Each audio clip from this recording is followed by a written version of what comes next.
What if I told you that Rome, the greatest empire in history, nearly destroyed itself from within? What drove the most powerful men of a mighty empire to turn against their own city? Betrayal, ambition, and hidden motives. What truly pushed Rome to the brink of collapse? Get ready to uncover the darkest chapters of Rome's history, where power was the deadliest weapon of all. These aren't just stories. They're the hidden truths that nearly brought Rome to its knees.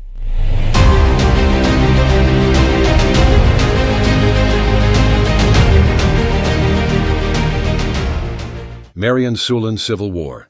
The first civil war of ancient Rome arose from a power struggle between two prominent political and military figures, Gaius Marius and Lucius Cornelius Sulla. The conflict stemmed from Marius being credited for achievements that were actually Sulla's. By 88 BC, tensions escalated when Marius surpassed Sulla, gaining command of the legions in the war against King Mithridates of Pontus. Angry at the missed opportunity, Sulla led his troops into Rome, an unprecedented action that sparked much controversy. Sulla quickly turned Marius's supporters against him and forced his rival to flee to Africa. After taking control of Rome, Sulla gathered his legions and marched against King Mithridates. Shortly after his departure, the city plunged into a civil war between two political factions, the populares, supported by the merchants, and the aristocratic elite aligned with Sulla. During this time, Marius returned and temporarily seized control of Rome. However, Sulla returned with a 40,000-strong army and defeated the forces of Marius's son, who had taken over after Marius's death. Sulla declared himself dictator and carried out large-scale political purges. Eventually, Sulla resigned and retired in 79 BC, but his brief time in power weakened the foundation of the Roman Republic, setting the stage for its collapse just a few decades later. Caesar's Civil War. In 49 BC, Julius Caesar faced a crucial decision. After a successful campaign in Gaul, his relationship with Pompey the Great, once an ally, became strained. A more serious issue arose when the Senate demanded Caesar disband his army and return to Rome as a regular citizen, aligning himself with Pompey. However, Caesar decided not to relinquish his power and military. He crossed the Rubicon River, initiating a civil war.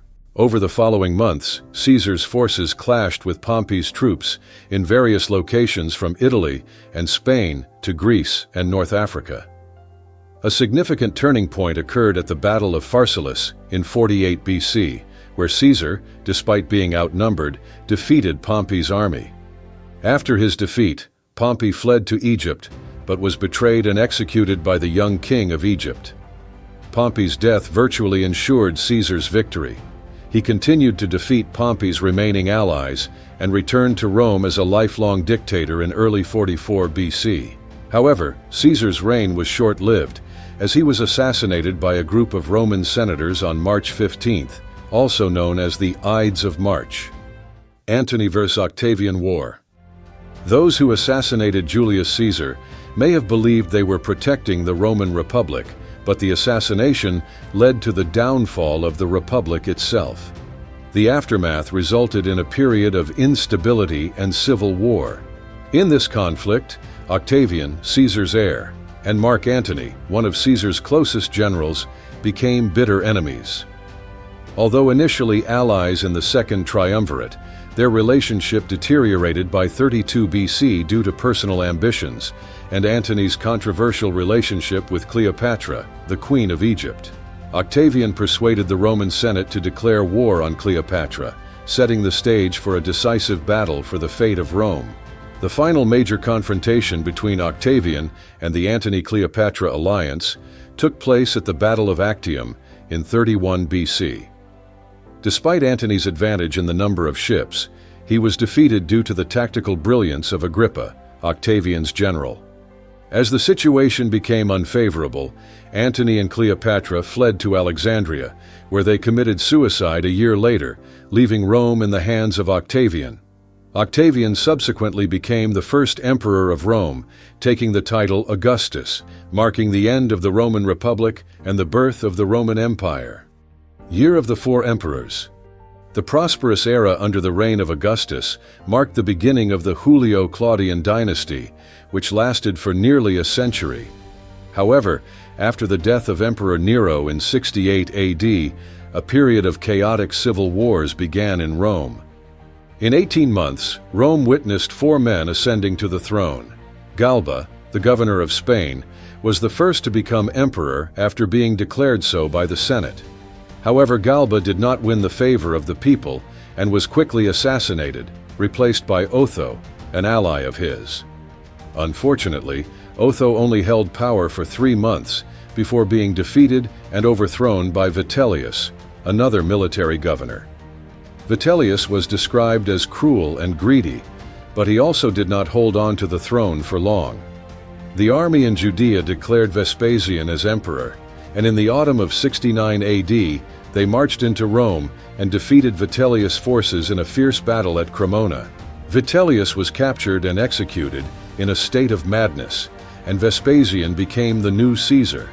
Despite coming to power through a bloody revolution, Vespasian proved himself to be a capable leader, bringing a relatively stable period to Rome.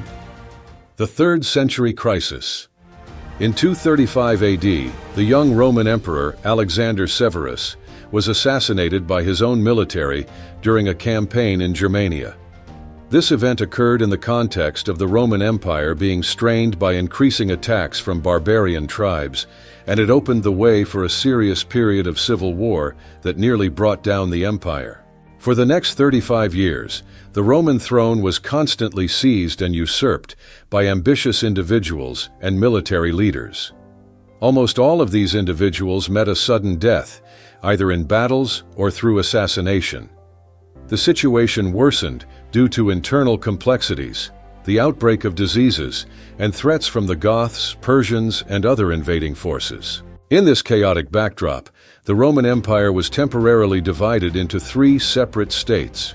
Unity was only temporarily restored under Emperor Aurelian, who defeated the enemies and reclaimed lost territories. But Rome once again fell into chaos after his death. This crisis only truly ended in the late 3rd century when Diocletian implemented major reforms, dividing the empire into 2 parts, the Eastern and Western Roman empires, ruled by a regime of 4 leaders, 2 Augusti and 2 Caesars. The Civil War of the Tetrarchy.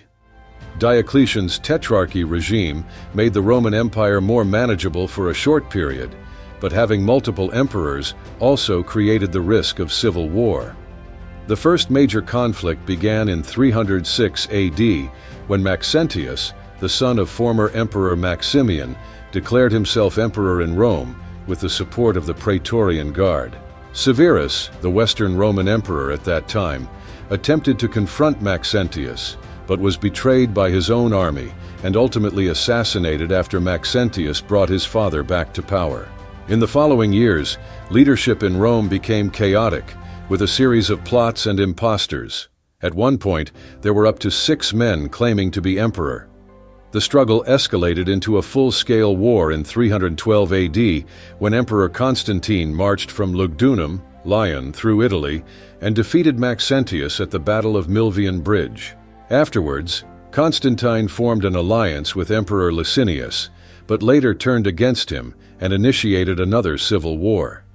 By 324 AD, the Tetrarchy regime came to an end, and Constantine became the sole ruler of both the Western and Eastern Roman empires. Constantine's reign opened a new chapter in Roman history as he embraced Christianity, but this stability was only temporary. Just a few decades after his death, the Roman Empire once again fragmented into different empires.